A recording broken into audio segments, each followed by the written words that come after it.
جمشید نے آتی ہیں جنگ سے، وہ کہتے ہیں جی بھائی یہ پاکستان میں ہو کیا رہا ہے، عوام پہ زبردستی چور مسلط کیے جا رہے ہیں، کون کیا کردار ادا کر رہا ہے،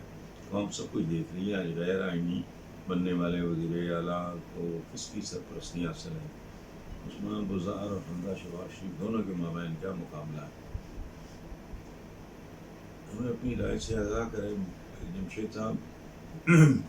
میں کیا، میری رائے کیا ہے اس پہ، جو آپ کی ساری رائے اس میں موجود ہے، اس میں کیا ایڈ کر سکتا ہوں، لیکن اگین وہی بات جو میں بار بار، چونکہ ایک جیسا سوال ہوگا تو جواب بھی ایک جیسا ہوگا، وہ جو ہمارے اسلاف کہہ گئے، ہمارے بزرگ کہہ گئے، ہمارے جو اصل قائدین تھے، اصل وہ کہہ گئے کہ جیسی قوم ہو ویسے ہی حکمران ان پہ مسلط کر دیے جاتے ہیں۔